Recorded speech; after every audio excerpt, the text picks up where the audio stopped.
Offensive player I haven't seen, you know what I mean? Like, seriously, like, it's, you know, he can drive, he can shoot, he got ball handling, so it's going to be a tough night for whoever it is. I don't care what you do. RJ, I'm sure you've got some great James Harden stories for us. If you've gone up against him for a number of years, how hard is this guy to defend when you're really in the thick of it? What's crazy is that Chris Paul is a little bit inaccurate with his statement about the greatest offensive player. But in today's rules and the way the game is played today, he is one of the more unguardable players we've probably seen. And you know, that's kind of the frustration with the way Houston has played this year, is that they're grossly underachieving. But with the foul calls, the pick and rolls, the no hand touch, his strength, his size, his ability to shoot, drive, finish, create free throw, as an offensive package in today's game, he is one of the more unguardable players. And he is on the short list of the best isolation players the league's ever seen. That's unquestionable. Now, what is also true is that his style is to take advantage of, and I don't say this with any negativity, to take advantage of every edge he can get with the rule book and to exploit it, because he is an exceptional free throw shooter and he gets to the free throw line at the rate of a Hall of Fame big man as a wing player, right? If you look at his free throw rate, that's not an exaggeration. He gets to the line like an old school center does. And the concern for the Rockets, aside from the struggles this year, is that it doesn't translate always to the calls he's going to get in the postseason, which is one of the reasons why, despite the Rockets' success in the postseason last year, he's never been the exact same guy in the playoffs as in the regular season, because he's not getting all of those calls that he lives on in the regular season. Well, the problem is that the regular season, you have more time. In the regular season, it's just things move so much faster. You're going team by team by team. You don't have the breakdown. You don't have the strategy. You don't isolate their top 5 plays the way you do in the playoffs, and the intensity and the defense, the referees change. So how you prepare and everything is totally different. So you have the best referees in those moments, but also you have, in a 7-game series, it's like, hey, I'm not reaching in on silly fouls. So you're going to understand you're playing against the best defensive teams and the best defensive players when you get to the playoffs. So that also means the smarter defensive players. And so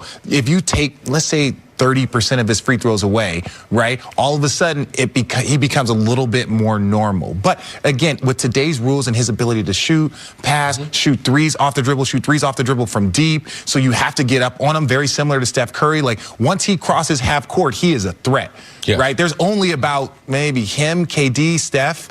There's no, like, once they cross half court, they are immediately a threat. And I think with the way their team has been constructed in the past, that's where it always looked good. But you're talking about the playoffs. They're worried about the regular season right now. It's not about translating to the postseason. It's like, we need this ability to translate to the regular season. And in the last 4 games, it has. Their offensive numbers have picked up. His offensive numbers have picked up. But that's what you need. He was second in the MVP voting, I believe, twice, won the MVP. And now he's playing like an MVP again. But it's like, hey, James, if your team is going to be successful under the construction that they are right now, you have to put up these numbers 8 nights out of 10. How far off are they? How much has to happen for them to even get back to remotely resembling the team that we saw last year? I don't think they're going to get to the team that we saw last year. I think that, you know, you start to look at chemistry and losing Luke Mabute and you start losing Trevor Ariza. You just look at their overall kind of chemistry seems a bit off. So I don't know if they're going to get to the team, but can they get to the playoffs and be a team that could upset someone? Yes. I just don't think this is a team that everyone was like, hey, they have an opportunity. Yeah, they can't get there because offensively they're not as efficient. Harden is putting up unbelievable individual numbers, but a lot of time, watch the highlights. Watch how many dribbles. Watch how many seconds he's got the ball. And now in this new NBA, if you look at the teams the most efficient, these are teams that are moving the basketball. So yes, Harden is a great isolation player, but when you start to get into how I'm going to get in the playoffs, how does he get those other teammates involved? So his numbers are spectacular, but it's hard to get into a flow when someone who dribbles as much as Harden is dribbling to get to be as efficient as he's been. But that part is the exact same as it was last year. We talked during the playoffs that they were, Mike D'Antoni laughed about it, said we're going to do what we do. In the Warriors-Rockets series, you had a team that led the NBA in passes against a team that was dead last in passes. Like, the Rockets were always isolation. You're right, the Mbamba Monte, Ariza appear to be big losses, particularly defensively. But the other big difference is Eric Gordon is shooting 29% from three. He was critical for them last year as their third best offensive player. We've talked about it, but Chris Paul has not looked anything like Chris Paul this season. They are drawing dead to make any impact in the playoffs unless Chris Paul gets back to the level he was at last year by the postseason. And one more point. Everyone's been looking kind of at James Harden because Chris Paul is towards the end. He's in the latter third of his career. Eric Gordon has always been a very good role player that can contribute. But James Harden, you are the MVP in the prime of your career.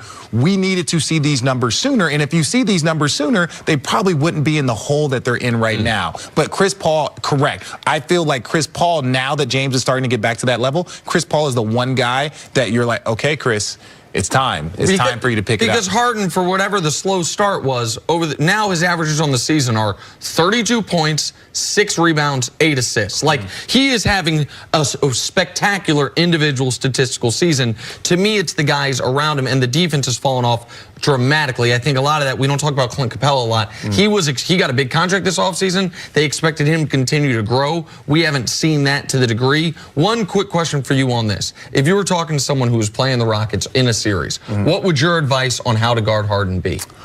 Ooh, multiple defenders, pick them up past half court. Obviously, there's certain things that you can train in practice, keeping your hands up, keeping your hands out. I would probably be more up at the level than they ever have and force Clint Capella to make passes and kick it out because they're not shooting the ball well. And if that's my opportunity to slow them down is to make other people shoot, other players shoot, that's your best chance against them. I would trap him. Yeah. I would trap him in the playoffs, in the series, trap him, make the ball get out of his hand because offensively, they're not going to be as efficient. And he does not play well without the ball. So Chris Paul talked about, he's the best offensive player. There's more than just shooting and dribbling and shooting free throws offensively. He's not very, very good without the ball. He can't play off the ball. He can't play above the rim. And he's not great in overall transition. He's only great in that last